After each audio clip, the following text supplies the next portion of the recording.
Hola compañeros, ¿cómo están? Pues hoy les daremos una explicación de lo que son los tipos de tropismos junto con mis compañeros Ana González, Daniel Fernández y Angie Jiménez. Y me presento yo soy Edwin Bolaños Ordóñez, de licenciatura en Ciencias Naturales del tercer semestre. Pues, ¿qué son los tropismos? Pues los tropismos son respuestas o direccionamientos que tienen varias partes de la planta hacia un estímulo. En este caso, pues les hablaremos de dos estímulos como son la luz solar y la gravedad.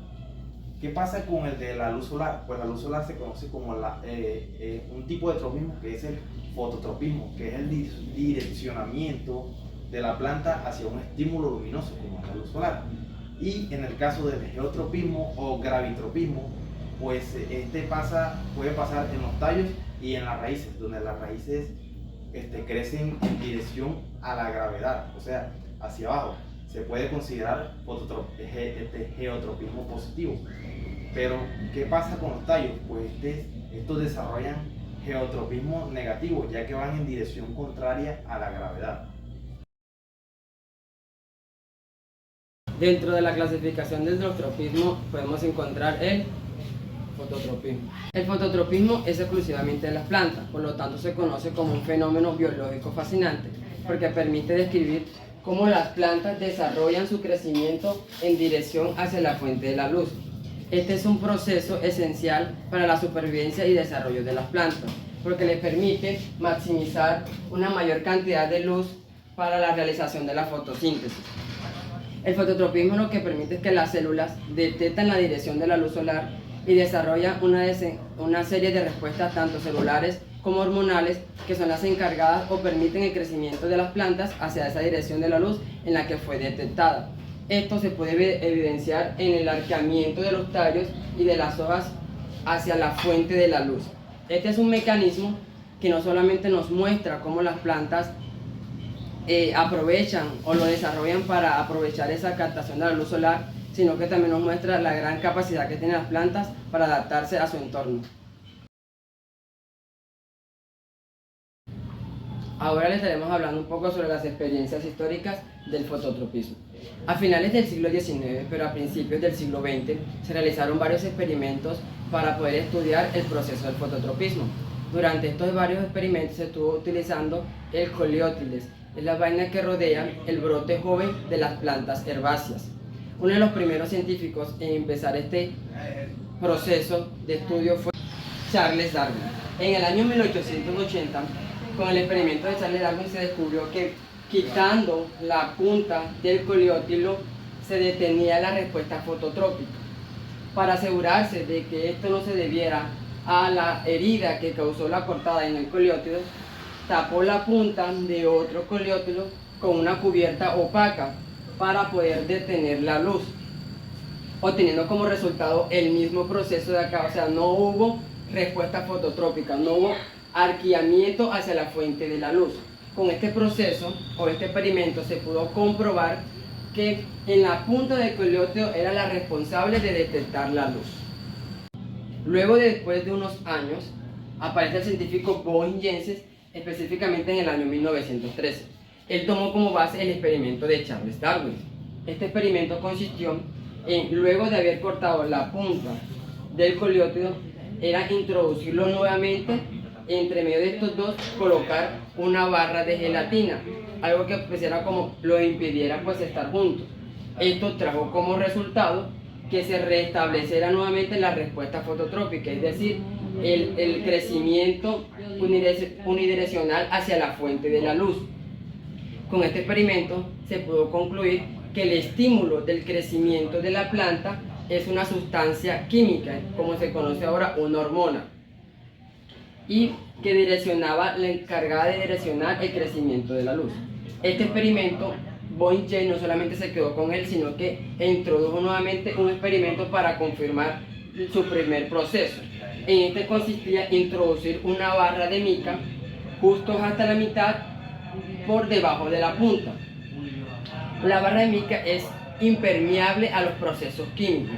Primero introdujo una parte en la parte iluminada y luego una parte en la parte oscura.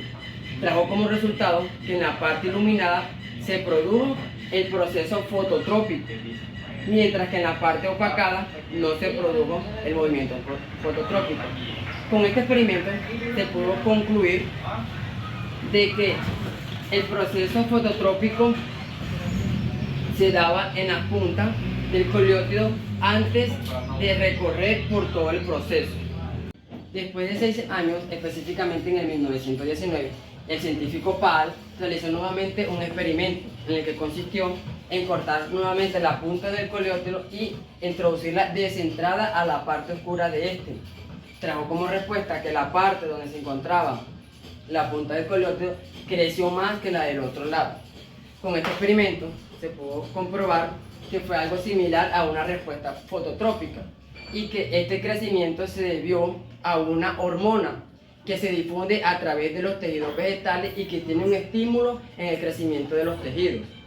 7 años después apareció el científico Wen en el año 1926.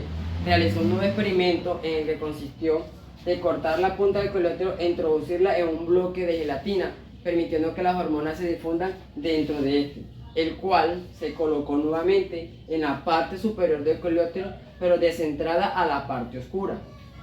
Esto trajo como respuesta que la parte donde se encontraba la punta del coleóptero creció más que la del otro lado, es en lo mismo como sucedió en el experimento de Pál.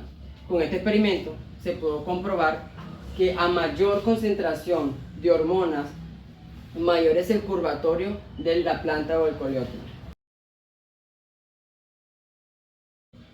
Hola a todos, yo les hablaré del porqué de la respuesta fisiológica de los tallos hacia un estímulo luminoso, como en este caso la luz solar. ¿Qué pasa aquí? Aquí están involucrados varios factores como la fototropina, que son fotorreceptores de la punta del coleóptero, y las auxinas. Esta respuesta se debe a, como ya hemos hablado, se llama fototropismo. Pues este es el direccionamiento de los tallos y las zonas de las plantas, también de las raíces, hacia un estímulo o pues alejándose de ese estímulo. ¿Qué pasa aquí? Pues aquí están varias hormonas involucradas, como son las fototropinas, que son fotorreceptores que están en la punta del coleóptero. Estos se encargan de recolectar la luz solar, de captarla, y también están involucrados en la distribución y estimulación de las auxinas. ¿Qué pasa aquí? Pues de este lado tenemos donde cae la luz solar. Pues como siempre vemos, de un lado de la planta pues llega la luz solar y del otro queda sombreado, pues no llega la luz solar. Entonces, ¿qué pasa aquí? Pues los fotorreceptores se encargan de la estimulación de las auxinas, y estas auxinas tienden a, ¿cómo se podría decir?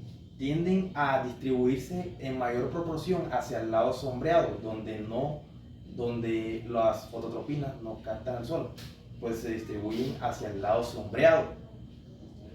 Es por esto que de este lado pues llega el sol, y de la otra mitad para allá es el lado sombreado, donde se encuentran en mayor proporción las auxinas. ¿Y qué hacen las auxinas? Pues cuando se encuentran en mayor proporción en un lugar, pues estas se encargan de la elongación o el crecimiento de las células, pues de esa parte.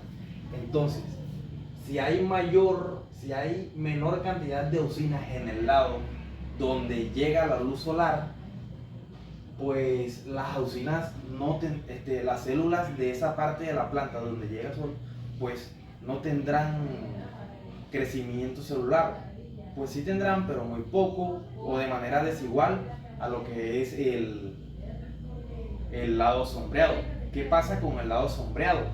Pues en el lado sombreado hay mayor proporción de auxinas.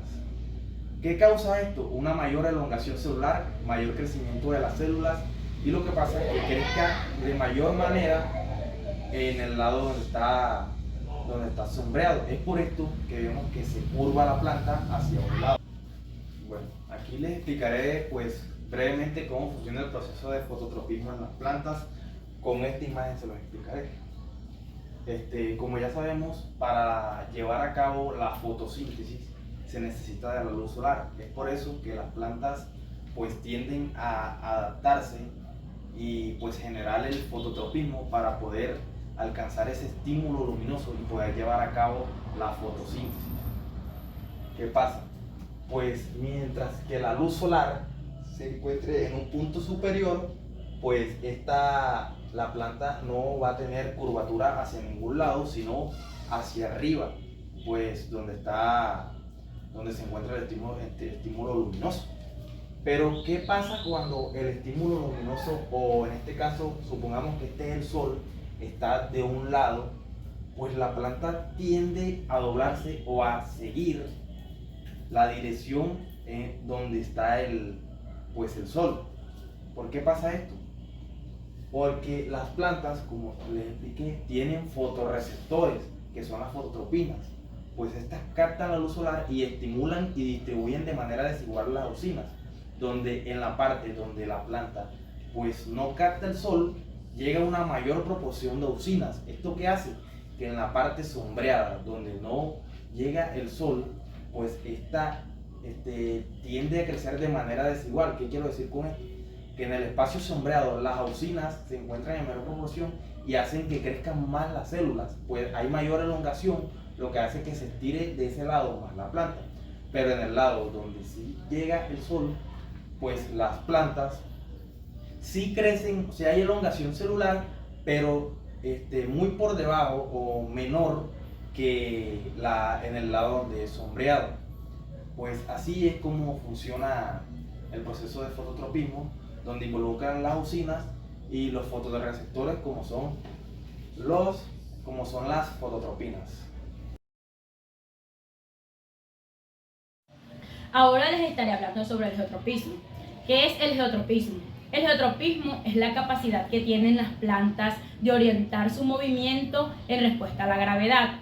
Este es un fenómeno fundamental para el desarrollo y supervivencia de la planta, asegurándose de que las raíces obtengan agua y nutrientes. Este sería el geotropismo positivo, y asegurándose de que el tallo crezca en busca de la luz. Este sería el geotropismo negativo. El geotropismo ha sido objeto de fascinación para muchos científicos. Charles Darwin y su hijo Francis fueron pioneros en este campo a finales del siglo XIX. En su obra El poder de las plantas, el poder del movimiento de las plantas, en 1880, demostraron que las raíces y los tallos perciben la gravedad. Por medio de experimentos con plántulas, ellos demostraron que las raíces son las encargadas de percibir la gravedad y enviar señales al crecimiento de las plantas. Otro importante contribuyente al estudio del geotropismo fue Jagadish Chandra Bose, un científico indio que a principios del siglo XX estudió las respuestas de las plantas a diferentes estímulos, incluida la gravedad. Bose creó equipos de trabajo para medir la respuesta eléctrica de las plantas, aportando a una perspectiva electrofísica al estudio del geotropismo. En cuanto al mecanismo de acción del geotropismo, este implica la percepción de unas células especializadas llamadas estatocitos. Estos estatocitos contienen en su interior gránulos de almidón que se sedimentan en respuesta a la gravedad. Cuando una planta está mal direccionada, estos estatocitos identifican la mala orientación de la planta y activan una cascada que termina en una redistribución de las auxinas y otras fitohormonas, regulando el crecimiento de la raíz hacia abajo y asegurando una orientación adecuada de la planta con respuesta a la gravedad.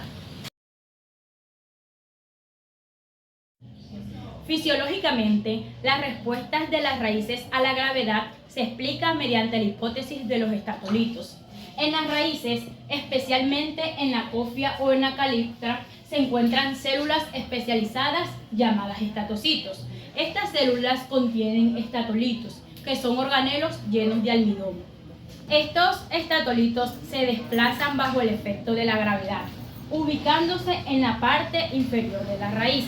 Este desplazamiento desencadena una serie de reacciones químicas y hormonales dentro de la planta, La gravedad hace que los estatolitos se ubiquen en una forma lateral dentro de la raíz, provocando su crecimiento y que éste se curvee. Una hormona clave en este proceso son las auxinas. Las auxinas están distribuidas asimétricamente, provocando un crecimiento diferencial. En la parte inferior hay una gran concentración de auxinas, lo que impide su crecimiento, mientras que en la parte superior hay una pequeña concentración de auxinas y esto ayuda al crecimiento de la planta y provocando que ésta se curvee.